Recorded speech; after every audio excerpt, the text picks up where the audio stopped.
Thanks for contacting me and having faith in me. Patients frequently मुझसे दो तरह के सवाल पूछते हैं। सवाल नंबर 1, क्या मैं दवाइयों से मुक्ति पा सकता हूँ? Can I B free of medication? Question number 2, can I get cured? क्या मैं ठीक हो सकता हूँ? आज इस वीडियो के जरिए मैं आपको इन दोनों सवालों के जवाब देना चाहता हूँ। 80% of my patients are able to get themself free of all the medication and they are able to get cured also. 20% patients ऐसे होते हैं जो दवाइयों से लगभग 50-60% मुक्ति पा चुके होते हैं, रिडक्शन हो चुका होता है एंड उनको रिलीफ लगभग 40-70% मिल जाता है। This I am talking about remaining 20% of the patients. पिछले मोर देन एक डेकेड से for more than 1 decade I been seeing patients and now it is as many as 25,000 patients. इनमें ज़्यादातर पेशेंट डायबिटीज़ के या उससे जुड़ी हुई बीमारियां जैसे heart disease, high blood pressure के हैं and of course substantial number of patients are also of suffering from cancer and thyroid, bone disease, digestive disorder. मैंने ये देखा है कि चाहे वो कैंसर की बात करें या हार्ट डिजीज़ की बात करें, दोनों का जो रेगुलेटिंग फैक्टर है वो एक ही है। बॉडी का mechanism which causes heart disease and the mechanism which causes cancer, that is same, that is one regulatory part of the body. वो रेगुलेटर क्या है उसको समझने के लिए रियल लाइफ रेगुलेटर का एग्जांपल लेते हैं। अब ये आप देख रहे हैं, ये है रेगुलेटर जो बल्ब के इंटेंसिटी को रेगुलेट करता है और अगर मुझे इसको बढ़ाना हो, ज़रूरत पे मैं इसको बढ़ा सकता हूँ। जब लाइट की ज़रूरत हो I can increase it. Regulator के माध्यम से अगर ज़रूरत पड़े तो इसको घटा भी सकता हूँ। जब मुझे लाइट की ज़रूरत नहीं है तो इस इंटेंसिटी को मैं धीरे धीरे घटा दूंगा। So this means through this regulator I can control the intensity of this light. Similarly आपके बॉडी में भी एक रेगुलेटर है जिसको हम बोलते हैं एंजियोजेनेसिस। एंजियोजेनेसिस साइंस पे ही पिछली बार 2019 में नोबेल प्राइज़ विनिंग साइंस था, उस पर ही नोबेल प्राइज़ मिला था। सो एंजियोजेनेसिस क्या है ये समझने के लिए आपको सिर्फ इतना समझना होगा कि आपके बॉडी में लगभग 1 लाख किलोमीटर तक का ब्लड वेसल है।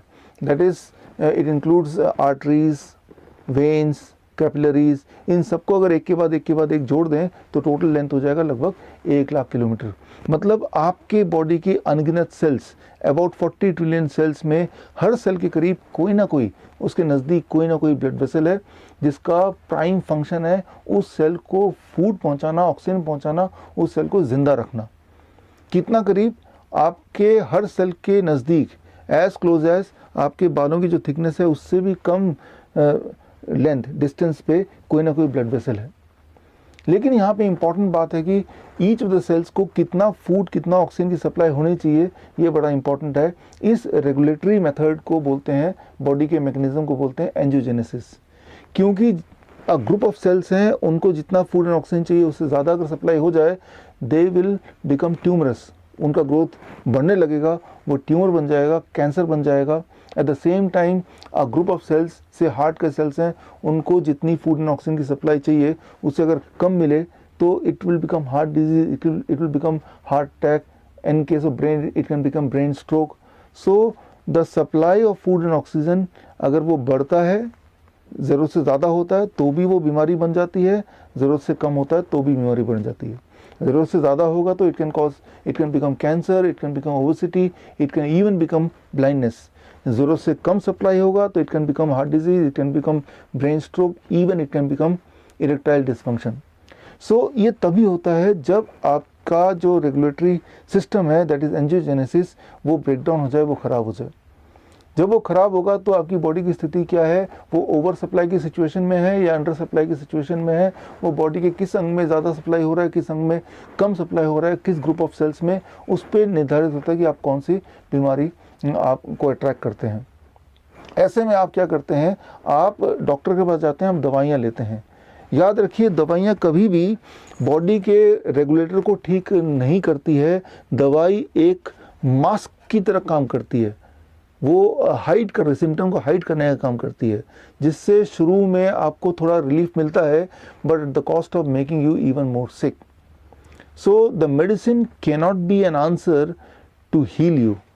तो ऐसे में क्या करना होगा? आंसर इज़ वेरी सिंपल, आपको बॉडी के इस रेगुलेटर को रिपेयर करना होगा, ठीक करना होगा। कैसे ठीक करें वो तभी कर सकते हैं जब आप इस एंजियोजेनेटिक मैकेनिज्म को थोड़ा और गहराई में अंडरस्टैंड करें, समझें। 2019 के अलावा 2004, 1938 एंड 1931 में भी इस साइंस से जुड़े हुए उपलब्धियों को नोबेल प्राइज़ मिल चुका है। अगर ये चारों नोबेल प्राइज़ विनिंग साइंस को आप इकट्ठा करते हैं, उसको स्टडी करते हैं, उसको समझते हैं, तो एक ही बात सामने आएगी, the answer, the solution is food as medicine, using food as medicine. इस टॉपिक पे मैंने लगभग 200 से ज़्यादा वीडियोस बनाए हैं। मेरे यूट्यूब चैनल डॉक्टर विश्वरूप रॉय चौधरी यूट्यूब चैनल का नाम है, मैं जाके यू कैन वॉच देम। आपका काम को आसान करने के लिए मैं आपको बता दूं, इन 200 में से सिर्फ एक ही वीडियो आप देख लें तो काम बन जाएगा। The name of the video is cure for all disease. ये मेरे यूट्यूब चैनल में जाके ढूंढ सकते हैं या फिर स्क्रीन पे दिए हुए लिंक में जाके क्लिक कर सकते हैं and you can see this 1.5 hour video. और आपको ये बात समझ आ जाएगी कि अगर आपको ठीक होना है, दवाइयों से पीछे छुड़ाना है, तो एक तरफ you have to design a customized diet, एक ऐसा डाइट जो परफेक्टली आप ही के लिए बना हो, एंड वो कितनी क्वांटिटी में लेना है, उसकी टाइमिंग क्या होना चाहिए, all those things has to be customized. अगर ऐसा कर पाएँ तो फूड के रिस्पॉन्स पे बॉडी के जो चेंजेस आएंगे, जो डायग्नोस्टिक पैरामीटर बदलेंगे, इन अकॉर्डिंग्स टू दैट आपको दवाइयों को टेपर डाउन करते रहना है। अनफॉर्चुनेटली MBBS और MD की पढ़ाई में how to taper down the medicine in relation to the diet, ऐसा कोई टॉपिक या ऐसा कोई ट्रेनिंग नहीं है। डॉक्टरों पास तो ट्रेनिंग इस बात की होती है कि दवाइयों के डोसेस को बढ़ाएं कैसे, घटाएं कैसे in response to food, that is nowhere. यहाँ पे I can be of some help, I can become your personal doctor, I can become your personal consultant. आप चाहे तो मैं आपके लिए कस्टमाइज डाइट बना कर दे सकता हूँ, a kind of diet which can be just suitable for you. उसके लिए सिर्फ आपको लेना है 3 स्टेप। स्टेप 1, आप स्क्रीन पे दी हुई लिंक में जाके डैम फॉर्म भरेंगे। डैम फॉर्म का मतलब डाइट एंड मेडिकेशन फॉर्म, एक ऐसा फॉर्म जिस फॉर्म के थ्रू मुझे आपके बारे में, एक पेशेंट की जितनी सारी जानकारियाँ मुझे होनी चाहिए वो सारी मिल जाएंगी। आपकी मेडिकल हिस्ट्री, आपकी दवाइयाँ, आपके सिम्टम्स, आपके लाइफस्टाइल, आपके फूड हैबिट्स, सो वो सारा कुछ आप इस डैम फॉर्म में भरेंगे by going to the link. Step 2, that is payment, the payment for the consultancy. मेरे और मेरे टीम की कंसल्टेंसी के लिए you have to pay the fee. ये दोनों स्टेप पूरे करने के बाद मेरी टीम आपके डैम फॉर्म को पढ़ेगी, समझेगी, और अगर कोई एडिशनल डॉक्यूमेंट चाहिए, एडिशनल डायग्नोस्टिक रिपोर्ट चाहिए, तो मेरी टीम आपको कांटेक्ट करेगी और तब आपको लेना है स्टेप 3, वो एडिशनल डॉक्यूमेंट आपको भेजना है, एंड दैट मीन्स आपने वो तीनों स्टेप पूरे किए।